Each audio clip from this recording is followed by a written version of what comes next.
Olá, pessoal, sejam bem-vindos de volta. Sexta aula de funções vetoriais daqui do meu canal de videoaulas, desta playlist, né, de funções vetoriais. E como eu já havia falado no final da aula passada, na aula 5, eu separei, nós continuaremos ainda falando de uma parametrização de curvas parametrizadas, só que aqui eu quero tratar de uma curva muito especial, uma curva bem particular, com uma construção elegantíssima no sentido matemático de dizer, e que tem algumas aplicações, que é a cicloide. Então, eu vou falar nesta aula exclusivamente da curva cicloide, vou mostrar a construção dela, vou mostrar ela em, no caso, movimento, propriamente dito falando, e aonde que ela tem uma importância física, falando, né, essa curva, propriamente dito. Então, só estou apresentando a bancada para vocês aqui, só vou esperar aparecer aí a projeção. Acredito que já esteja aparecendo para vocês. Bom, vamos lá, pessoal. O que é, primeiro, uma cicloide? A cicloide é uma curva traçada quando você faz uma circunferência, você fixa um ponto, perdão, na circunferência, você fixa um ponto P, vamos chamar esse ponto de P. E você faz essa circunferência deslizar sobre uma reta sem, como é que fala, derrapar.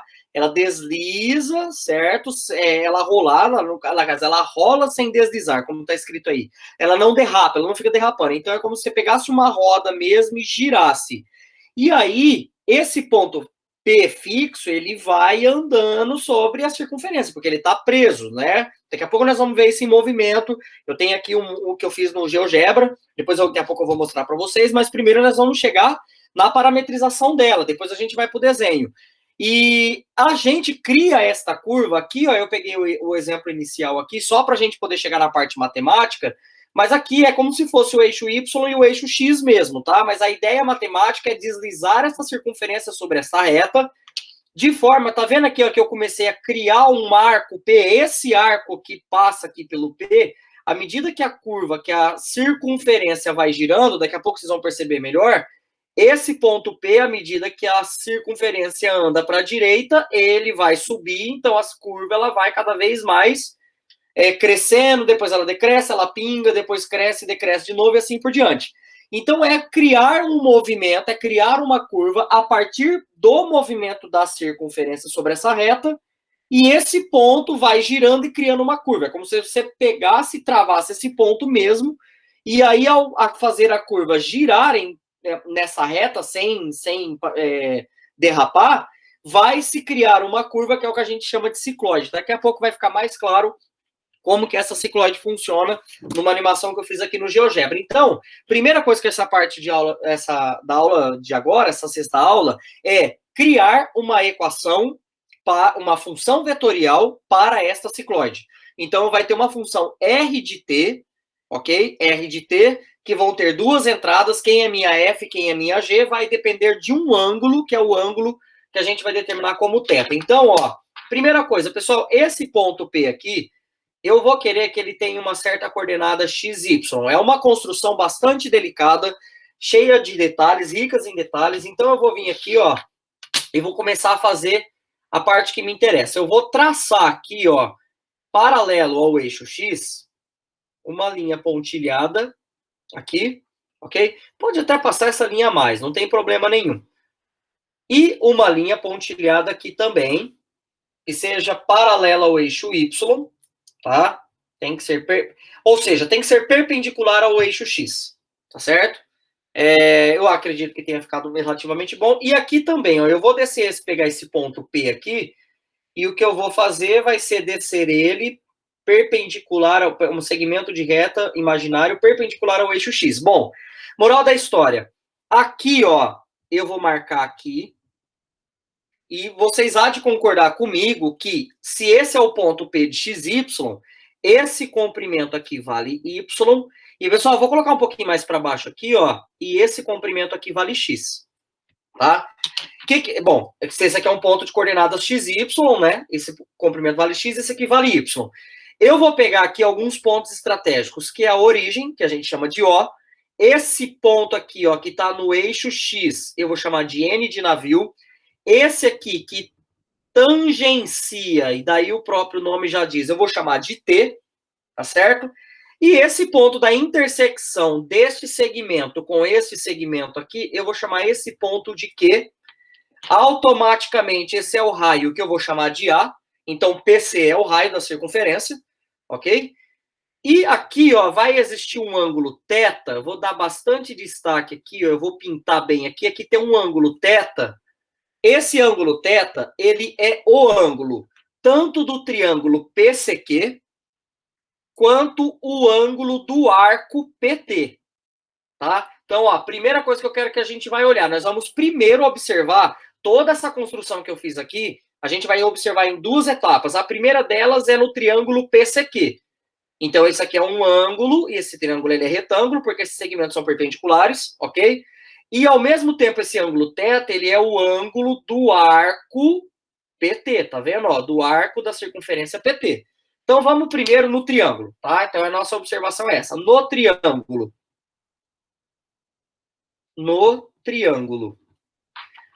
PCQ, eu vou desenhar aqui, vou fazer a mão mesmo, tá? O triângulo que tá ali. Vamos identificar quem são os pontos. Pessoal, lógico, não tá do mesmo tamanho, porque eu tô fazendo a mão, mas aqui é a mesma identificação, ó, P, C e Q. Aqui é o P, aqui é o C, aqui é o Q. Esse aqui é meu ângulo θ, que é o ângulo reto. E o que é importante aqui, ó, é que esse cara tem comprimento A, vamos identificar bem aqui, que é o raio, né, que é o mesmo PC. Esse comprimento vale CQ, vou chamar desse jeito, e esse aqui vale PQ. Só que vocês já observem que o PQ é igual a NT, tá? Ó, o PQ ele é igual ao NT, pois afinal de contas esse ponto N é a projeção do P sobre o eixo X, e esse daqui, na verdade, é a continuação do segmento que é perpendicular a esse segmento PQ aqui, né? Que passa por P e Q, e é também perpendicular ao eixo X. Então, o CT é perpendicular ao PQ, então esse NT tem o mesmo segmento, comprimento do que o PQ. O que eu vou fazer? Duas observações aqui, ó. Então, PQ é igual a NT. Isso aqui, por enquanto, eu vou usar o PQ porque eu estou me preocupando com o triângulo. Então, primeira coisa. Quem é o seno do ângulo θ? O ângulo θ, até se quiser, vamos pintar ele aqui também, igual eu fiz. Então, eu tenho aqui, ó, o seno de θ, ele é cateto oposto dividido pela hipotenusa. Então, é PQ sobre A. PQ sobre A. Portanto, eu sei que o meu segmento PQ, vamos dar destaque para ele, é A seno de θ. Guarda esse valor aqui a princípio. Ok? Ele vale A seno de θ. Né? Não estava aparecendo aí para vocês, mas essas foram as contas que eu fiz que eu estava falando. Fechou? A segunda conta que eu vou fazer é cosseno. O cosseno de θ. Professor, por que o senhor fez seno e cosseno? Bom, na verdade, eu só estou reproduzindo um caso clássico que é a cicloide, mas vocês perceberam que tudo que envolve circunferências acaba aparecendo senos e cossenos, né? Nas aulas anteriores de parametrização não foram diferentes. Então aqui eu estou fazendo surgir senos e cossenos no meu problema. Bom, cosseno, em relação a esse ângulo, esse triângulo retângulo aqui, né? Ele é retângulo aqui nesse cara aqui no Q, esse triângulo aqui, ele é o cateto adjacente, é CQ, dividido pela hipotenusa. Então, cateto adjacente dividido pela hipotenusa, C e somente C. O meu CQ, o meu comprimento CQ, ele vai ser A cosseno de θ.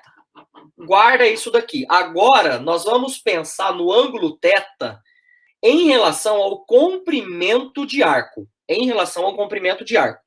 Perfeito? Bom, vamos lá. Pessoal, vê se vocês concordam comigo. Vou ter que virar a folha aqui, mas eu vou ter que ficar vindo e voltando nesse círculo, né? Que é o padrão para a gente poder construir o nosso problema.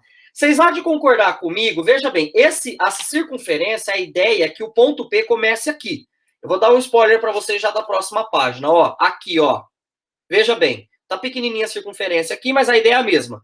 Tá vendo que o ponto P, ele tá começando aqui, a circunferência tá aqui. Quando eu giro, né, ó, aqui, ó, quando eu giro ela, o ponto P já veio parar aqui, formando a tal da cicloide que a gente está fazendo, beleza?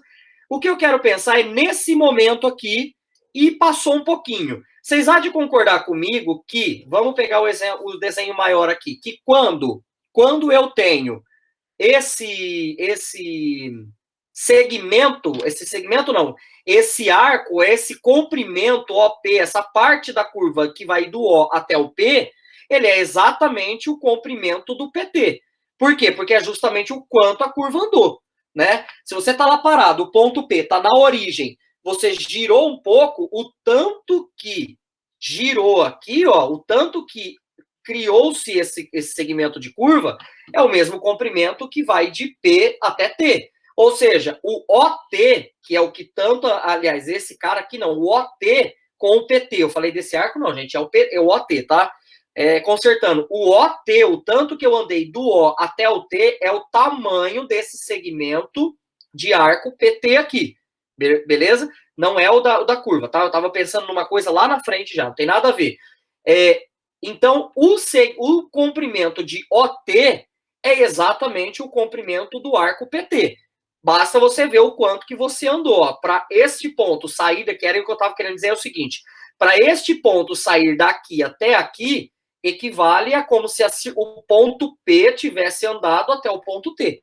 É o comprimento, ó. Tá certo? Esse comprimento aqui. Moral da história. O do comprimento de arco, a gente sabe que o OT, o OT está lá no eixo X. Ele equivale ao comprimento do arco PT, né? Então, ó, o OT, que está aqui sobre o eixo X, equivale ao comprimento de arco PT. Se você quiser, pode até pintar aqui, ó, o PT equivale ao OT. Fechou? Só que esse comprimento de arco PT, a gente sabe que vai dar o raio vezes o ângulo θ. Isso aqui sai por regra de 3, tá, gente? Se você quiser pensar aqui, ó, vou até colocar aqui um exemplo para vocês. Eu peguei um rascunho aqui, ó.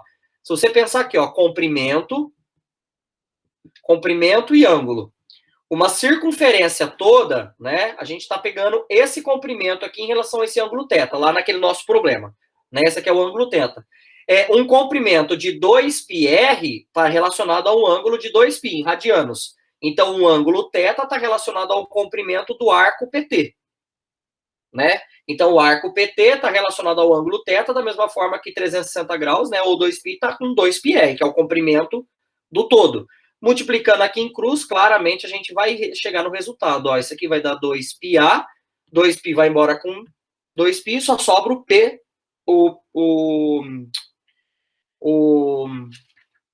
Opa, aqui faltou o θ, né? 2πa θ. Isso aqui que eu estava vendo.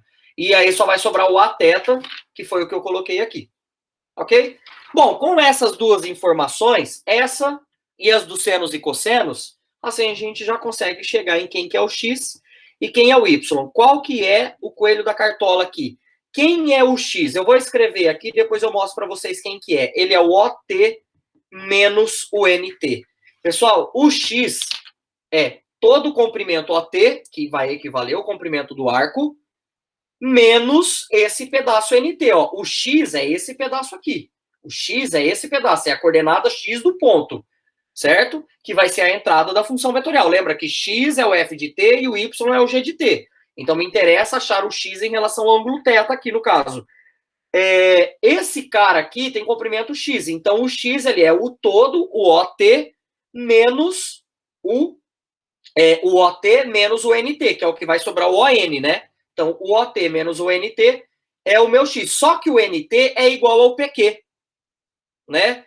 E mais do que isso, quem que é o OT? O OT é justamente o segmento aqui. O segmento não, o comprimento de arco. Então, isso daqui, ó, o OT menos o NT, eu já vou escrever que é o PT, pois afinal de contas o OT é igual ao PT.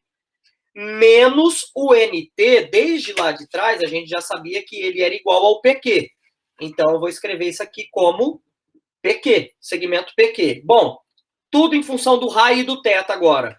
Isso aqui, então, vai dar o quê? Vai dar pelo 1, né, que é aquela dos cossenos lá, né? Isso vai dar A vezes θ, que dá daqui de cima, menos quem que era PQ na minha conta? Era o A seno θ. Tá aqui. Isso aqui fica menos A seno de θ. Colocando o A em evidência, a gente chega, então, que isso daqui vai dar θ menos seno de θ. Esse é o primeiro.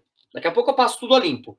já descobrimos que o x vale isso. Ou seja, a coordenada x do ponto que descreve a cicloide, ela é dada em função do ângulo que vai estar lá, o triângulo retângulo, na hora que tecnicamente o triângulo retângulo está girando também. E para cada ângulo que você obtém, você vai obter, o raio está fixo sempre, né, que é o A, e o ângulo θ ele vai variando. Então a posição do x vai estar dependendo do ângulo que a gente vai estar rodando a circunferência. E a mesma coisa para o y, só que o y, a gente vai ver aqui, ó, quem que é o y? O y é esse comprimento, que é o QT. Então eu vou pegar a mesma ideia, eu vou fazer CT menos QT. CT, aliás, CT menos CQ, né? Para sobrar o QT, desculpa. CT menos CQ me sobra o QT, que é o Y. Ok? Só que a gente já viu quem que é o CQ, tá vendo? Ó, eu tenho aqui o valor do CQ. E o meu CT é o raio, né? Ó, porque de C até aqui, como é perpendicular, é o raio. Moral da história, o meu Y, ele é CT menos CQ. Deixa eu ver se eu escrevi certo. É o todo, que é o CT, menos o CQ. Perfeito. Bom, o CT é o raio, que é A. Bom, isso aqui pela equação 2 é o A, que é o raio, menos A cosseno de θ. Para quem não sabe onde saiu esse A cosseno de θ, eu substituí o CQ, o CT eu substituí pelo raio. E o CQ eu substituí por A cosseno de θ, porque o CQ a gente chegou aqui por 2, que era A cosseno de θ. Também colocando o A em evidência, a gente chega que A vai dar 1, né? Aqui é 1 menos cosseno de θ. Ou seja, vamos passar bem a limpo aqui para ficar bacaninha. Ou seja, o x, ele é A que multiplica θ menos seno de θ, e o y é A que multiplica 1 menos cosseno de θ, com θ pertencente aos reais. Aqui no caso estou pensando em radianos, onde vamos montar a nossa função vetorial que descreve a cicloide, a r de θ, ou seja, o parâmetro aqui é θ, porque o raio está fixo. Quem varia é o ângulo, né? À medida que a circunferência gira, o ponto P vai ter um triângulo retângulo lá, CP. Lembra? O triângulo PCQ.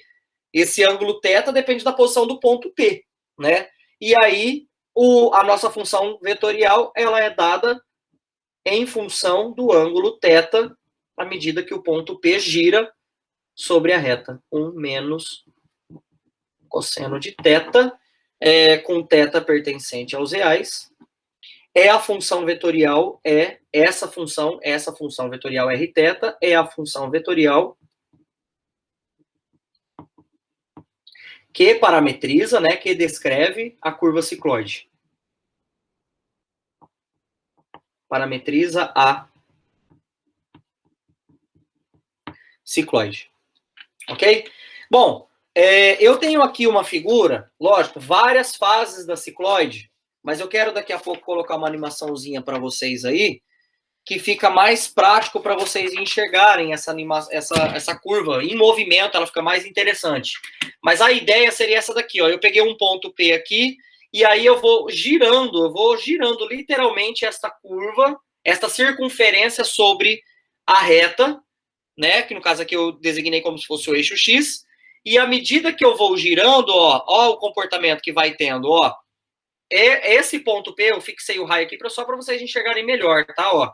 Aqui ele estava aqui parado, de repente eu deslizei ela, esse ponto P veio parar aqui em cima, então conforme ela vai girando, ela vai batendo, vai fazendo isso, ó. Olha no próximo desenho onde veio parar o ponto P. O que vai acontecer? Ela vai chegar e quando ela girar mais um pouco, esse ponto vai bater aqui e vai voltar e repetir várias vezes, como é o quarto desenho que está acontecendo, ó.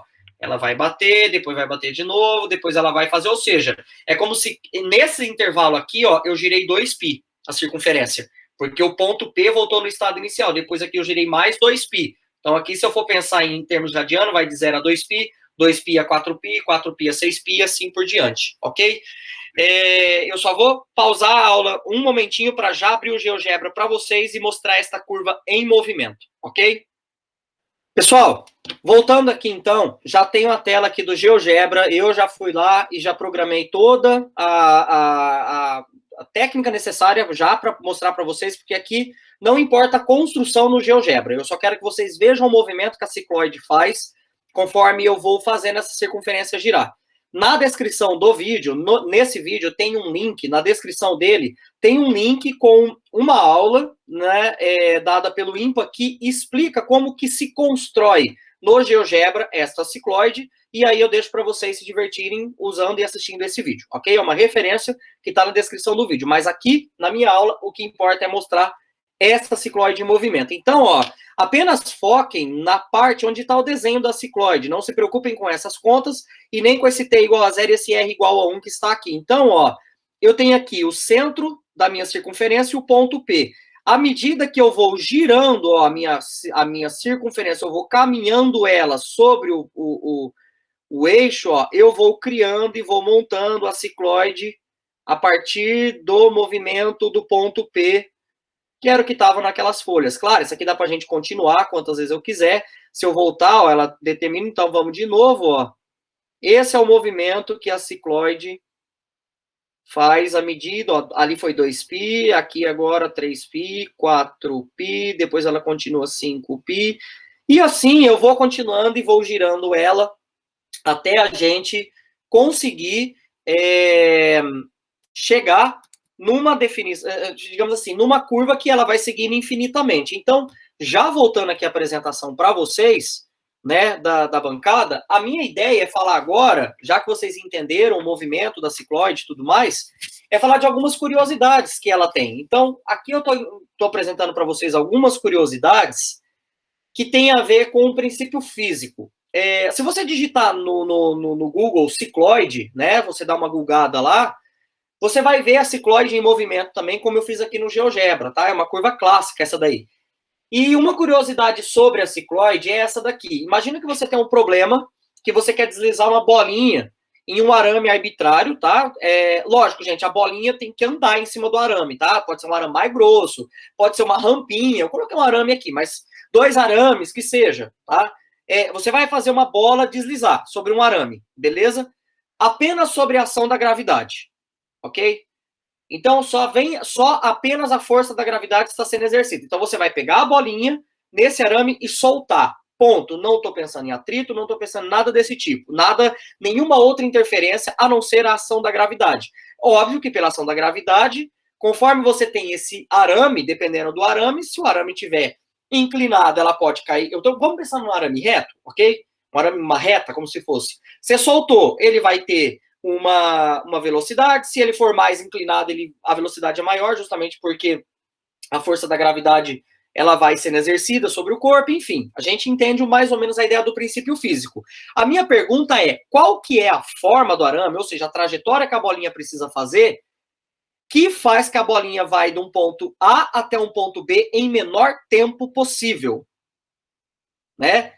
Qual que é a forma do arame, de forma que eu solto essa bolinha num ponto A e ela chega num ponto B no menor tempo possível. Pessoal, por incrível que pareça, não é uma reta e essa curva, o arame, tem que ter a forma de uma cicloide invertida. Ao invés de eu pensar ela subindo e descendo, eu penso ela desce e sobe. Então, a ideia, a resposta já está escrita aí, o arame, ela tem uma forma de uma cicloide. E a ideia seria essa daqui, ó. Eu vou pegar aqui, eu vou desenhar primeiro a ideia do arame, tá? Vai de A até B. Então, aqui, ó, se eu for fazer uma linha pontilhada, eu penso numa cicloide invertida assim, ó. Imagina que eu estou desenhando a cicloide aqui, tá, pessoal? Então, ó, imagina que esse ponto aqui, A até o B, se você pega e solta a bolinha de um ponto A até um ponto B, se tiver a forma de uma cicloide, não uma reta, a bolinha vai chegar no A até B no menor tempo possível. No menor tempo possível. Então, isso daí é a primeira curiosidade. Existem vários vídeos, vários na internet, sobre esse tipo de problema que daqui a pouco vai ter um nome, é um nome bem, assim, digamos assim, estranho para alguns, né, que nunca ouviu falar. Mas a ideia é, eu quero fazer um experimento físico de soltar uma bolinha. Qual que vai ser a trajetória, a forma do arame? Pode ser uma rampa também, como eu já vi vários exemplos na internet, de forma que eu vou soltar a bolinha no A e ela vai chegar no B em menor tempo. Tem muita gente que acha que é uma reta. Inclusive, vários vídeos na internet, eles colocam a cicloide invertida e uma reta, e eles mostram que A reta chega mais tarde do que da cicloide. Tá claro? Então, a curva que tem o menor tempo possível não é uma reta, e sim uma cicloide, no caso, invertida, né? Porque se ela tiver normal, não tem como agir a força da gravidade. Perfeito? A outra situação, a outra pergunta é essa daqui, ó.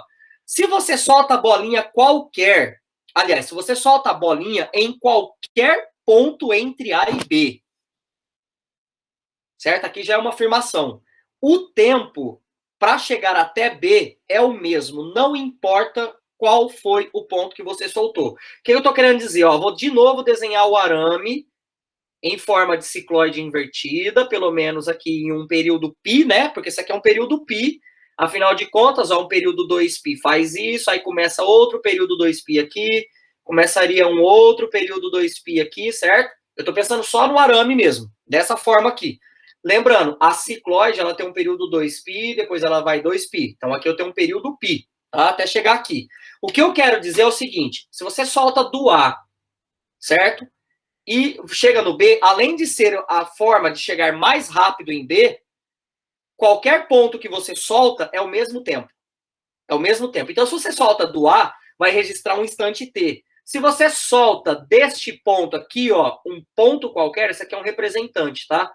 Um ponto qualquer entre A e B, o instante é o mesmo, o tempo é o mesmo. Então, se você solta, dependendo do comprimento do teu arame ali, sei lá, das dimensões do teu problema, você gastou, sei lá, 3 segundos, soltou do A dá 3 segundos, soltou desse ponto dá 3 segundos, soltou daqui vai dar os mesmos 3 segundos. Tá certo? Porque isso daí é uma característica física da cicloide. E aí existe uma curiosidade, é um termo físico, é um termo muito utilizado, né? Que fala que a curva, uma curva cujo tempo de queda, até coloquei aqui, é o menor possível, que é o que eu acabei de falar agora há pouco, a gente fala que essa curva ela é chamada de braquistócrona. É um nome complicado, como eu falei agora há pouco. O que é uma curva... Nossa, até difícil de falar. Braquistócrona. É uma curva que tem o menor tempo possível, certo? Entre, no caso, as pontas da curva. Ela é chamada de curva braquistócrona. Então, a cicloide é a curva braquistócrona, ok? E uma curva cujo tempo independe de altura, no caso, que é o caso aí também da cicloide, uma curva que independe do tempo, aliás, o tempo é o mesmo, independente da altura, né? Cujo tempo, como eu escrevi aqui, ó, curva cujo tempo independe da altura em que o corpo foi lançado, como é o caso aqui, ó, eu falei, ó, se você solta em A, o tempo que chega em B é o mesmo que soltar daqui e vai chegar ao mesmo tempo em B. Essa curva, essa daqui é mais fácil de falar, ela é chamada de tautócrona, né? A braquistócrona, que eu me enrolo nos R's aí. Moral da história, qual é a curva braquistócrona e tautócrona? É a cicloide invertida, certo? Em termos físicos naturais, aí eu nem vou falar muita coisa para não falar muita besteira, né? Porque em termos naturais, a cicloide invertida, ela é a curva que tem o menor tempo e, além disso, ela que tem tempo igual, independente do tempo do lugar onde você solta, para chegar ali, no caso, de um ponto ao outro, tá certo? Então, essa é uma característica da cicloide, muito utilizada em princípios físicos, há vários trabalhos, inclusive, sobre esse tipo de situação, e se você digitar no YouTube, no Google, algo do tipo braquistócrona e tautócrona, vão aparecer vídeos e mais vídeos da rampa, da reta, soltando a bolinha, explicando essa ideia que, inclusive, eles falam que para que seja feito esse movimento de braquistócrona e tautócrona, tem que ser a curva cicloide. Ok? Bom, com isso, eu queria dar apenas uma motivação física, né, do que era a cicloide e, com certeza, representar a parte matemática dela, ok? Então, a parte matemática, a gente fez a construção dela, mostrei como era o movimento, e com isso, a gente já encerra essa aula, para já quase começar a caminhar nos finalmente. Já falei de curvas, de gráficos, então se eu for pensar no curso de cálculo, eu falei de domínio, imagem, que são os vetores, gráfico, que são as curvas parametrizadas, falei de limite, tá faltando falar do quê? De derivada e integral, né? Então tá faltando eu falar de derivadas e integrais, que derivadas, inclusive, de função vetorial, é o assunto da nossa próxima aula. Dúvidas é só vocês me chamarem na descrição do vídeo e me mandaram um e-mail, se assim preferirem. Então, grande abraço a vocês, nos vemos na nossa próxima aula. Valeu, galera!